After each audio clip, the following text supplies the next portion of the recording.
video, I'm going to talk about how to pass the MBE in 6 simple steps. So if you're watching this video, it's because you're preparing for the bar and of course you want to pass. So please listen closely.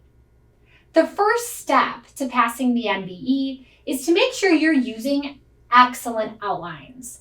And this is a step that is so crucial. If you don't take this seriously, it's going to make everything else I say and the rest of your process much more challenging and difficult. So it's so important that you have excellent outlines, because if you have an outline that's too short, it's likely missing information you need to know.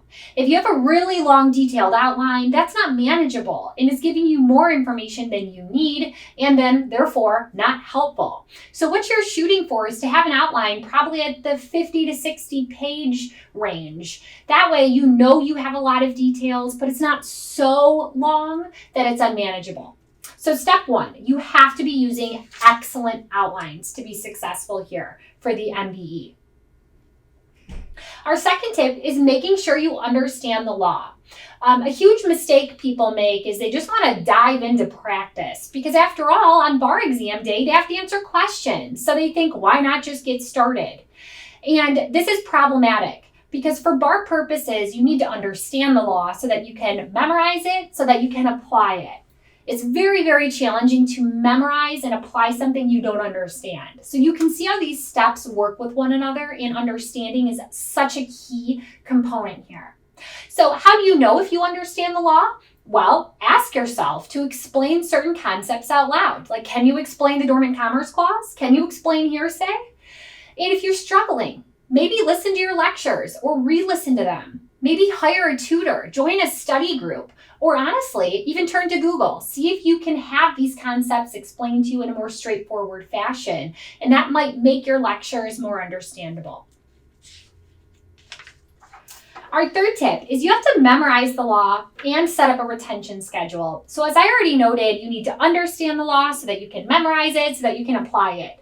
So here at this tip, we're really talking about that second step, or memorization. There's a big difference between generally knowing the law and having the law memorized. The MBE is a very challenging exam, and it's an exam that tests the nuances of the law. So if you generally know the law, you're not going to pass. You need to know the law, which means you have to have it memorized.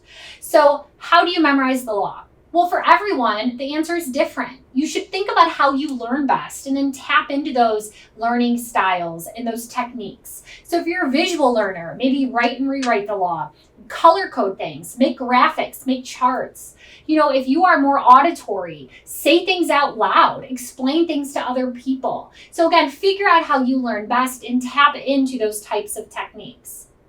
The other thing I want to say about this tip, or this point, is it's not just enough to memorize the law once and then move on.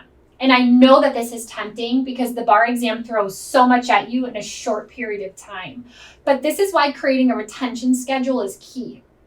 So that means if at week 1 you're learning torts, and then when week 1's over, week 2 rolls around and you're learning real property, this means that you should of course try to memorize real property, but you should also be carving out time to revisit torts. So if week 3 is con law, this means you're going to memorize con law, you're going to re-review real property and torts. So that's what we mean with that retention schedule. You're making sure that you're keeping all of that information you've reviewed at a previous time, that you've memorized at a previous time, at the forefront of your brain. Our next tip about how to pass the MBE is studying smart, focusing on those highly tested MBE topics. We would rather you study smarter, not harder, right? So how do you maximize your chances of success here? Well, it's understanding this exam and how they're going to test the law. So what we know is that these 7 MBE topics are tested equally.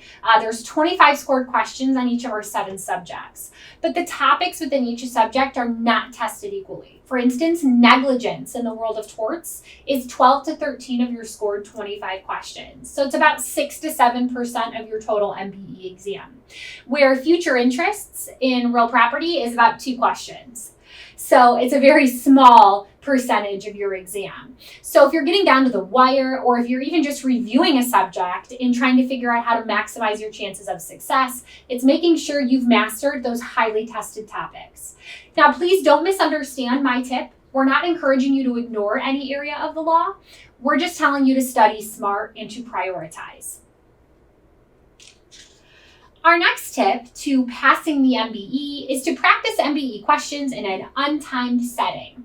And more specifically, practice real MBE questions, not invented ones. So here, we know that you have to take the exam under timed constraints, but hear me out.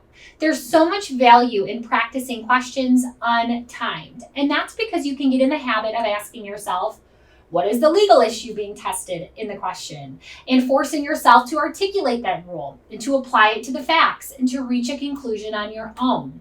Now, this approach is time consuming. It could take you 15 minutes to do one question, but it is so valuable because if you find yourself unable to articulate the issue or maybe unable to articulate the rule, you can start to better identify those areas in which you struggle so that when you practice, you know what to focus on. Or if you don't know the law, you know to go back and to memorize. So if you're just doing questions quickly and not methodically, you're never going to pick up on these things. So again, doing questions slowly, untimed, and methodically is absolutely vital to passing the MBE.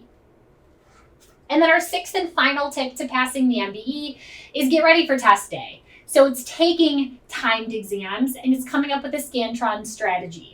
So, just as I said, practicing questions untimed is key.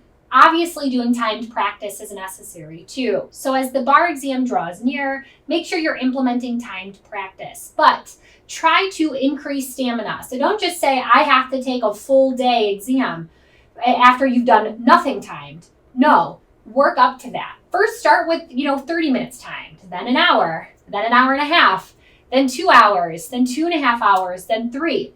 You get the point. This way, you're working on building your stamina. And if you have any timing issues, you can identify them on the front end and get in front of it. And when I say have a Scantron strategy, this just really sets you up for success on test day. So if you're the type of person that answers a question and bubbles it in, excellent, do that. If you're the type of person that answers all the questions on the page and then you transfer over your bubbles, great, do that. But what I would recommend is you do one of those two things. What I don't want you to do is answer like 25 questions or all of the questions and then try to transfer those answers over your Scantron. That's a sure way to make some mistakes, or it's a way to run out of time. And then you've answered all the questions and you're not going to get any points for them. So decide what type of Scantron strategy works best for you and start practicing with it. So we hope you found this video helpful about how to pass the MBE.